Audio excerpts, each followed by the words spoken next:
Capítulo 11. La protesta de los príncipes. Uno de los testimonios más nobles dados en favor de la Reforma fue la protesta presentada por los príncipes cristianos de Alemania ante la Dieta de Spira en el año 1529. El valor, la fe y la entereza de aquellos hombres de Dios aseguraron para las edades futuras la libertad de pensamiento y la libertad de conciencia. Esta protesta dio a la Iglesia Reformada el nombre de protestante y sus principios son la verdadera esencia del protestantismo. Había llegado para la causa de la Reforma un momento sombrío y amenazante. A despecho del edicto de Worms, que colocaba a Lutero fuera de la ley y prohibía enseñar o creer sus doctrinas, la tolerancia religiosa había prevalecido en el imperio. La providencia de Dios había contenido las fuerzas que se oponían a la verdad. Esforzábase Carlos V por aniquilar la Reforma, pero muchas veces, al intentar dañarla, se veía obligado a desviar el golpe. Vez tras vez, había parecido inevitable la inmediata destrucción de los que se atrevían a oponerse a Roma, pero en el momento crítico aparecían los ejércitos de Turquía en las fronteras del Oriente, o bien el rey de Francia o el Papa mismo, celosos de la grandeza del emperador, le hacían la guerra, y de esta manera, entre el tumulto y las contiendas de las naciones, la Reforma había podido extenderse y fortalecerse. Por último, los soberanos papistas pusieron tregua a sus disputas para hacer causa común contra los reformadores. En 1526, la Dieta de Spira había concedido a cada estado plena libertad en asuntos religiosos hasta tanto que se reuniese un concilio general, pero en cuanto desaparecieron los peligros que imponían esta concesión, el emperador convocó a una segunda dieta en Spira para 1529 con el fin de aplastar la herejía. Quería inducir a los príncipes en lo posible, por medios pacíficos, a que se declararan contra la Reforma, pero si no lo conseguía por tales medios, Carlos estaba dispuesto a echar mano de la espada. Los papistas se consideraban triunfantes, se presentaron en gran número en Spira y manifestaron abiertamente sus sentimientos hostiles para con los reformadores y para con todos los que los favorecían. Decía Melanchthon: nosotros somos la escoria y la basura del mundo, mas Dios proveerá para sus pobres hijos y cuidará de ellos. A los príncipes evangélicos que asistieron a la dieta se les prohibió que se predicara el evangelio en sus residencias, pero la gente de Spira estaba sedienta de la palabra de Dios y, no obstante dicha prohibición, miles acudían a los cultos que se celebraban en la capilla del elector de Sajonia. Esto precipitó la crisis.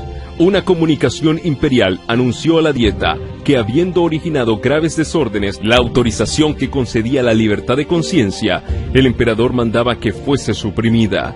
Este acto arbitrario excitó la indignación y la alarma de los cristianos evangélicos. Uno de ellos dijo: Cristo ha caído de nuevo en manos de Caifás y de Pilato. Los romanistas se volvieron más intransigentes. Un fanático papista dijo: los turcos son mejores que los luteranos, porque los turcos observan días de ayuno, mientras que los luteranos los profanan. Si hemos de escoger entre las sagradas escrituras de Dios y los antiguos errores de la Iglesia, tenemos que rechazar a aquellas. Melanchthon decía: cada día Faber, en plena asamblea, arroja una piedra más contra los evangélicos. La tolerancia religiosa había sido implantada legalmente y los estados evangélicos resolvieron oponerse a que sus derechos fueran pisoteados. A Lutero, todavía condenado por el edicto de Worms, no le era permitido presentarse en Spira, pero le representaban sus colaboradores y los príncipes que Dios había suscitado en defensa de su causa en aquel trance. El ilustre Federico de Sajonia, antiguo protector de Lutero, había sido arrebatado por la muerte, pero el duque Juan, su hermano y sucesor, había saludado la Reforma con gran gozo, y aunque hombre de paz, no dejó de desplegar gran energía y celo en todo lo que se relacionaba con los intereses de la fe. Los sacerdotes exigían que los estados que habían aceptado la Reforma se sometieran implícitamente a la jurisdicción de Roma. Por su parte, los reformadores reclamaban la libertad que previamente se les había otorgado. No podían consentir en que Roma volviera a tener bajo su dominio los estados que habían recibido con tanto regocijo la palabra de Dios. Finalmente se propuso que en los lugares donde la reforma no había sido establecida, el edicto de Worms se aplicara con todo rigor y que en los lugares donde el pueblo se había apartado de él, y donde no se le podría hacer conformarse a él sin peligro de levantamiento. Por lo menos no se introdujera ninguna nueva reforma, no se predicara sobre puntos que se prestaran a disputas, no se hiciera oposición a la celebración de la misa, ni se permitiera que los católicos romanos abrazaran las doctrinas de Lutero. La Dieta aprobó esta medida con gran satisfacción de los sacerdotes y prelados del Papa. Si se aplicaba este edicto, la reforma no podría extenderse en los puntos a donde no había llegado todavía, ni podría siquiera afirmarse en los países en que se había extendido. Quedaría suprimida la libertad de la palabra y no se tolerarían más conversiones, y se exigía a los amigos de la Reforma que se sometieran inmediatamente a estas restricciones y prohibiciones. Las esperanzas del mundo parecían estar a punto de extinguirse. El restablecimiento de la jerarquía papal volvería a despertar inevitablemente los antiguos abusos, y sería fácil hallar ocasión de acabar con una obra que ya había sido atacada tan violentamente por el fanatismo y la disensión. Cuando el partido evangélico se reunió para conferenciar, los miembros se miraban unos a otros con manifiesto desaliento. Todos se preguntaban unos a otros qué hacer. Estaban en juego grandes consecuencias para el porvenir del mundo. ¿Debían someterse los jefes de la Reforma y acatar el edicto? ¿Cuán fácil hubiera sido para los reformadores en aquella hora angustiosa en extremo tomar por un sendero errado? ¿Cuántos excelentes pretextos y hermosas razones no hubieran podido alegar para presentar como necesaria la sumisión? A los príncipes luteranos se les garantizaba el libre ejercicio de su culto. El mismo favor se hacía extensivo a sus súbditos que con anterioridad al edicto hubiesen abrazado la fe reformada. ¿No podían contentarse con esto? ¿De cuántos peligros no les libraría su sumisión? ¿A cuántos sinsabores y conflictos no les iba a exponer su oposición?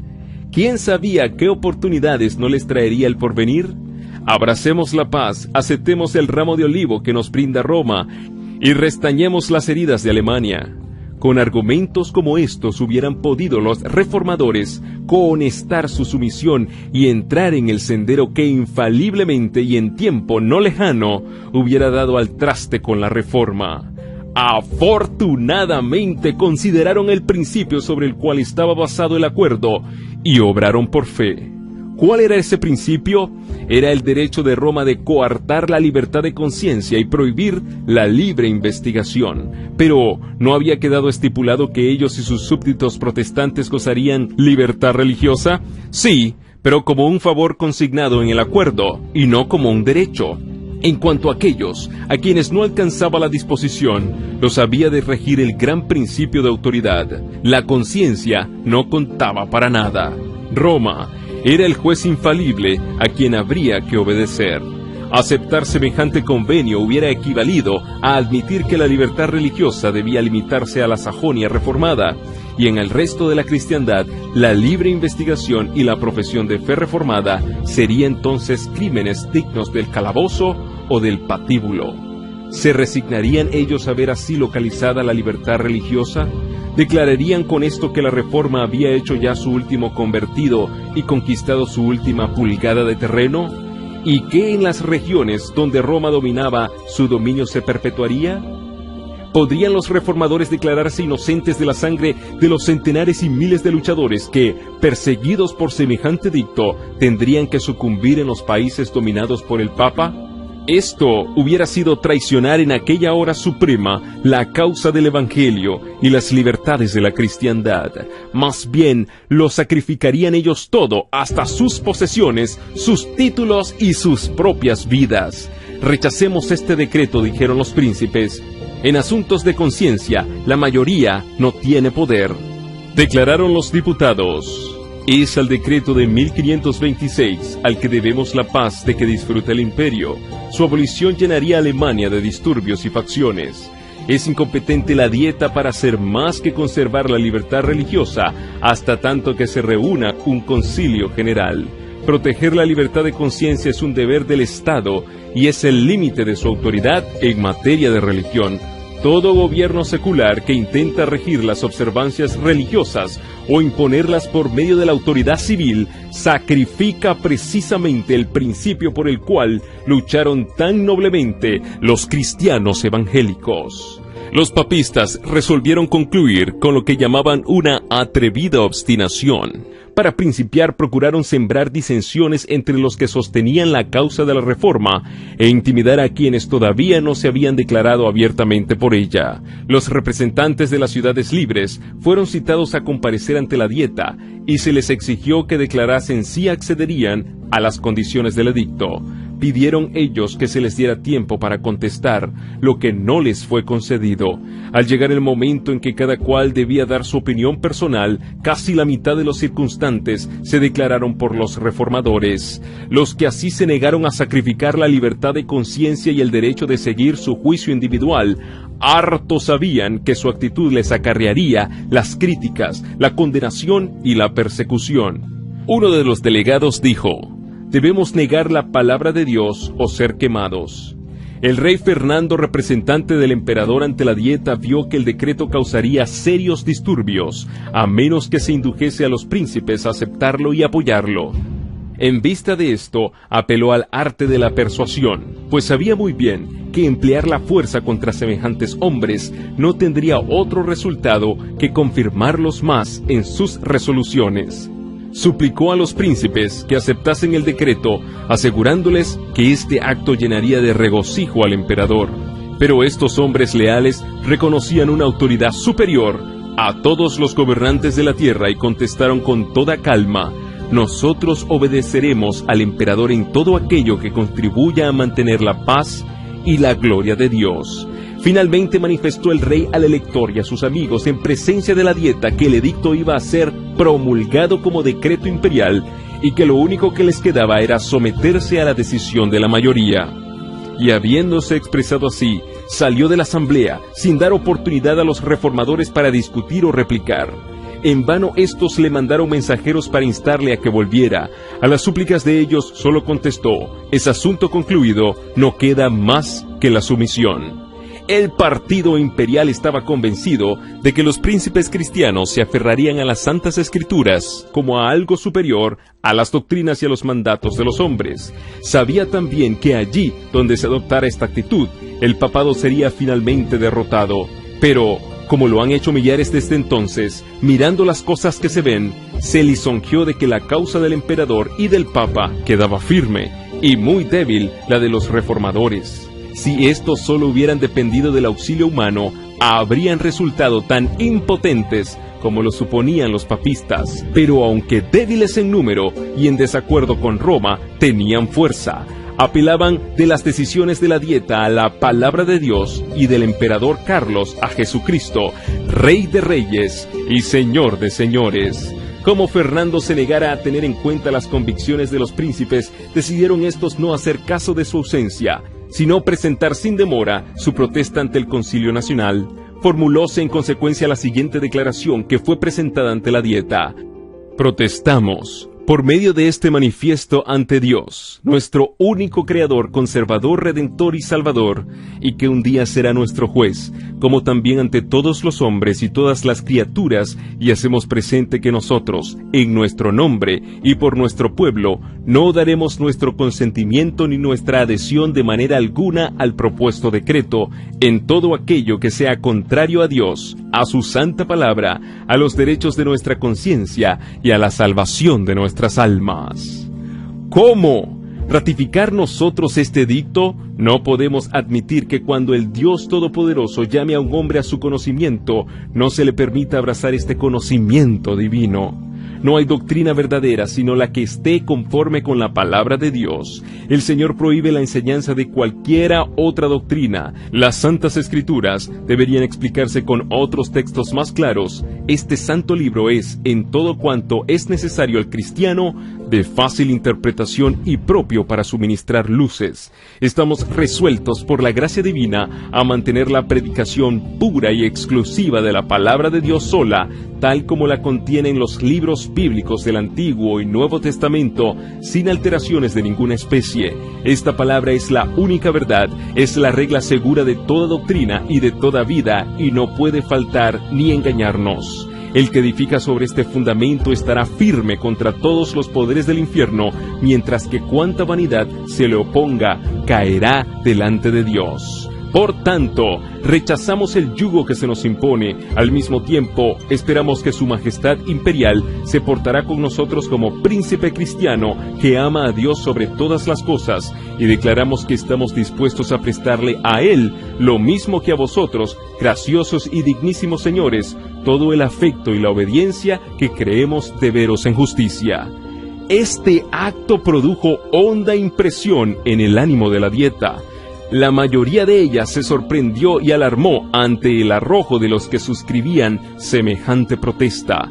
El porvenir se presentaba incierto y proceloso. Las disensiones, las contiendas y el derramamiento de sangre parecían inevitables. Pero los reformadores, firmes en la justicia de su causa y entregándose en brazos del Omnipotente, se sentían fuertes y animosos.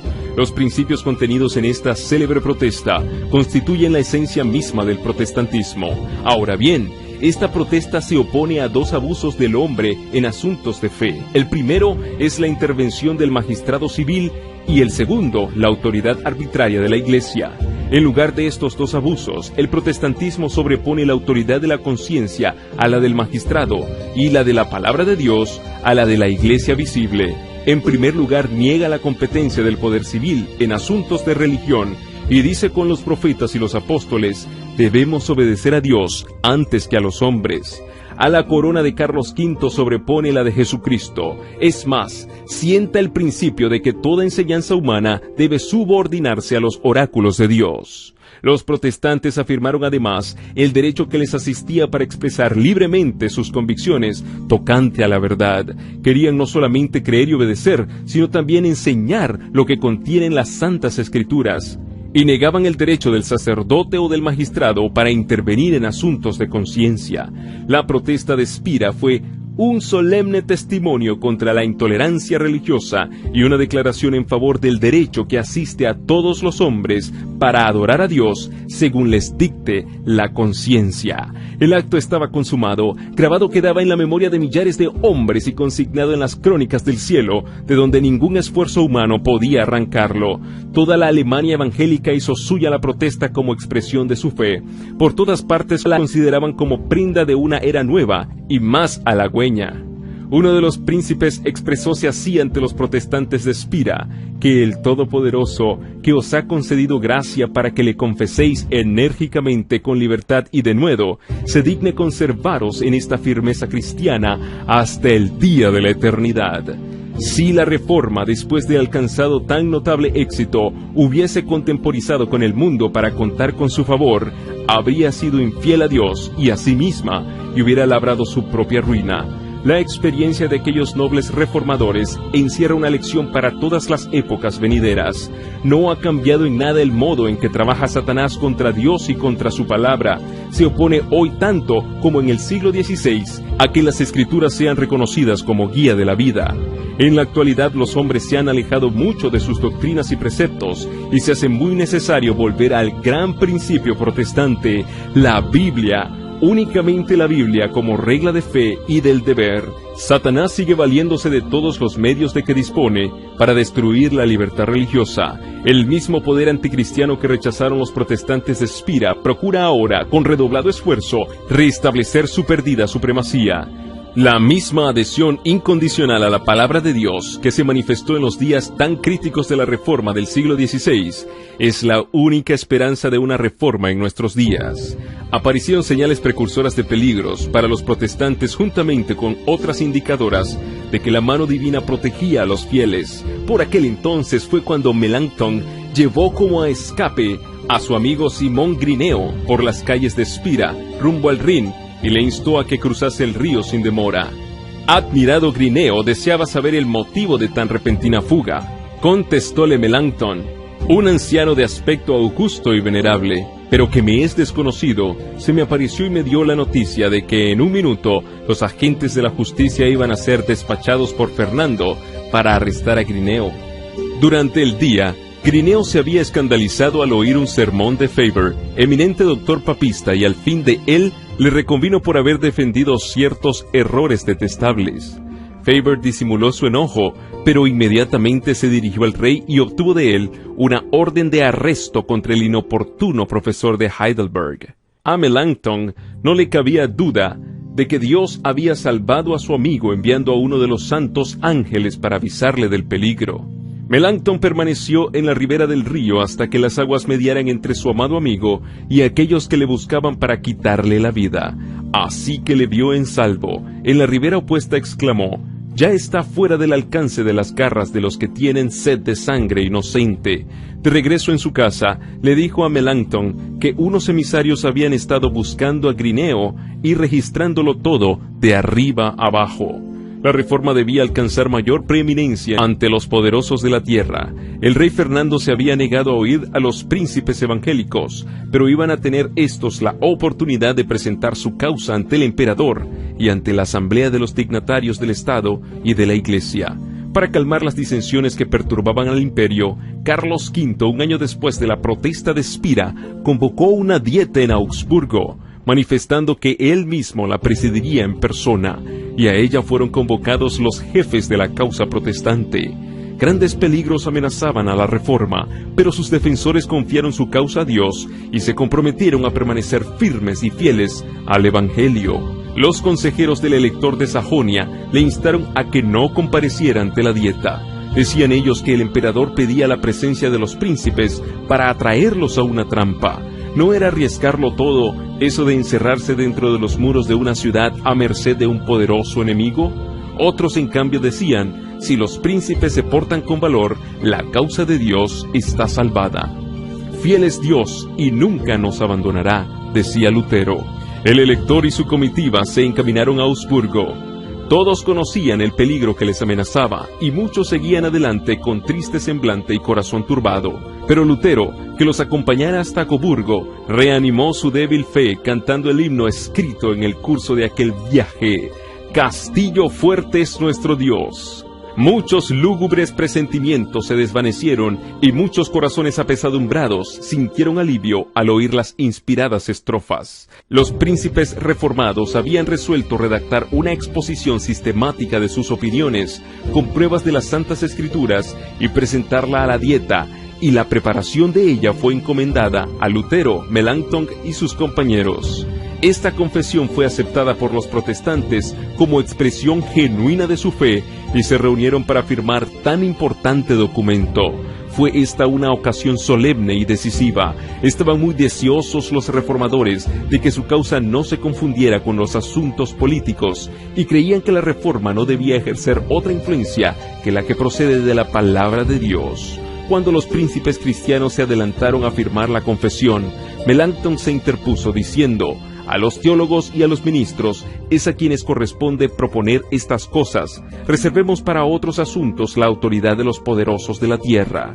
No permita Dios, replicó Juan de Sajonia, que sea yo excluido. Estoy resuelto a cumplir con mi deber sin preocuparme de mi corona. Deseo confesar al Señor, mi birrete y mi toga de elector no me son tan preciosos como la cruz de Cristo.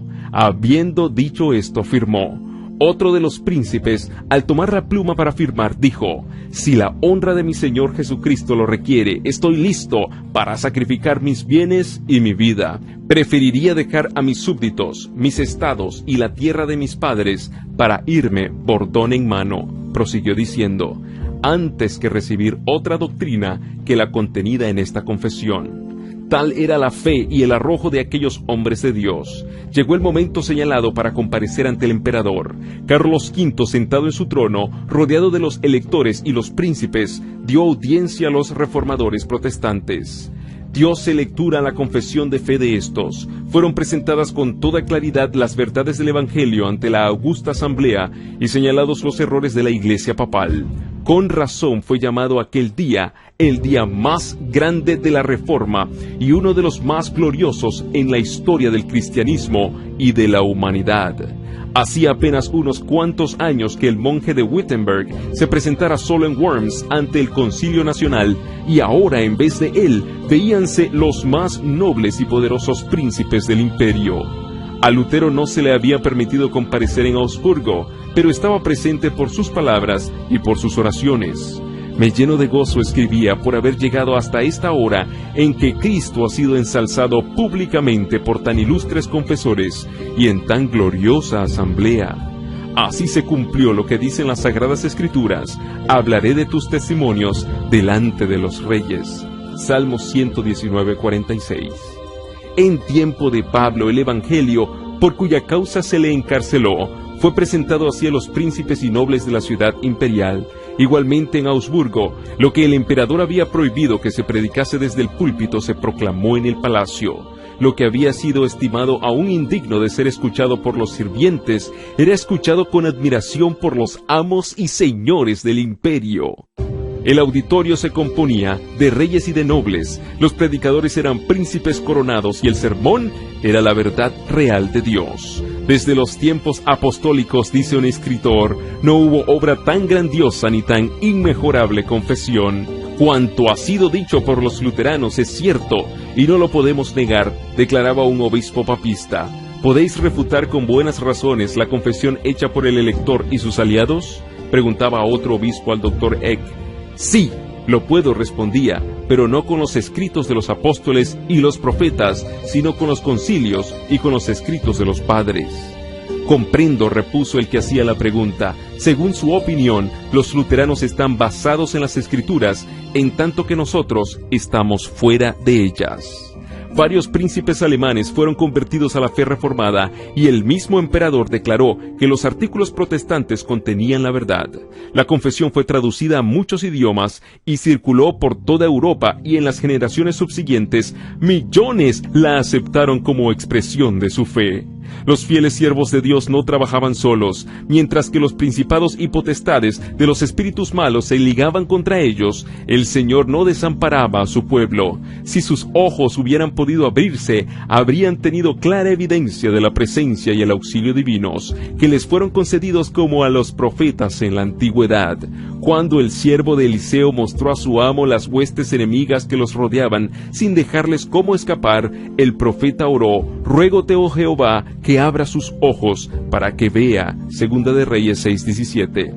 Y he aquí, el monte estaba lleno de carros y caballos de fuego. El ejército celestial protegía al varón de Dios. Del mismo modo, había ángeles que cuidaban a los que trabajaban en la causa de la reforma.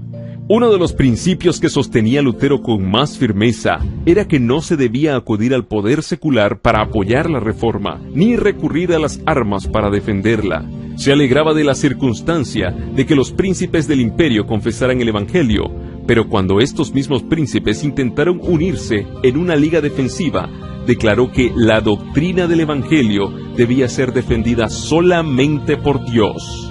Cuanto menos interviniesen los hombres en esta obra, más notable sería la intervención de Dios en su favor. Todas las preocupaciones políticas propuestas eran, según su modo de ver, hijas de un temor indigno y de una desconfianza pecaminosa.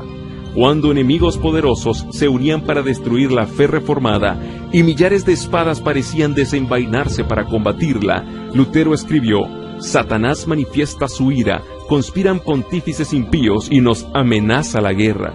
Exhortad al pueblo que luche con fervor ante el trono de Dios en fe y ruegos, para que nuestros adversarios, vencidos por el Espíritu de Dios, se vean obligados a ser pacíficos. Nuestra más ingente necesidad, la primera cosa que debemos hacer es orar. Haced saber al pueblo que en esta hora él mismo se haya expuesto al filo de la espada y a la ira del diablo. Haced que ore. En otra ocasión, con fecha posterior, refiriéndose a la liga que trataban de organizar los príncipes reformados, Lutero declaró que la única arma que debería emplearse en esta causa era la espada del Espíritu. Escribió al elector de Sajonia: no podemos en conciencia aprobar la alianza propuesta. Preferiríamos morir 10 veces antes que el Evangelio fuese causa de derramar una gota de sangre. Nuestra parte es ser como ovejas del matadero. La cruz de Cristo hay que llevarla. No tema su alteza. Más podemos nosotros con nuestras oraciones que todos nuestros enemigos con sus jactancias. Más que nada evitad que se manchen vuestras manos con la sangre de vuestros hermanos. Si el emperador exige que seamos llevados ante sus tribunales, estamos listos para comparecer. No podéis defender la fe, cada cual debe creer a costa suya. Del lugar secreto de oración fue de donde vino el poder que hizo estremecerse al mundo en los días de la Gran Reforma. Allí con santa calma se mantenían firmes los siervos de Dios sobre la roca de sus promesas. Durante la agitación de Augsburgo, Lutero no dejó de dedicar 3 horas al día a la oración, y este tiempo lo tomaba de las horas del día más propicias al estudio. En lo secreto de su vivienda se le oía derramar su alma ante Dios con palabras de adoración, de temor y de esperanza, como si hablara con un amigo. Sé que eres nuestro Padre y nuestro Dios, decía, y que has de desbaratar a los que persiguen a tus hijos, porque tú también estás envuelto en el mismo peligro que nosotros. Todo este asunto es tuyo, y si en él estamos también interesados nosotros, es porque a ello nos constreñiste. Defiéndenos pues, oh Padre. A Melanchthon, que se hallaba agobiado bajo el peso de la ansiedad y del temor, le escribió: gracia y paz en Jesucristo. En Cristo digo, y no en el mundo. Amén. Aborrezco de todo corazón esos cuidados exagerados que os consumen. Si la causa es injusta, abandonadla. Y si es justa, ¿por qué hacer mentir la promesa de aquel que nos manda a dormir y descansar sin temor? Jesucristo no faltará en la obra de justicia y de verdad. Él vive, Él reina. ¿Qué pues temeremos? Dios oyó los clamores de sus hijos, infundió gracia y valor a los príncipes y ministros para que sostuvieran la verdad contra las potestades de las tinieblas de este mundo. Dice el Señor: he aquí que yo pongo en Sión la piedra principal del ángulo, escogida, preciosa, y aquel que creyere en ella no quedará avergonzado. Primera de Pedro 2:6. Los reformadores protestantes habían edificado sobre Cristo, y las puertas del infierno no podían prevalecer contra ellos.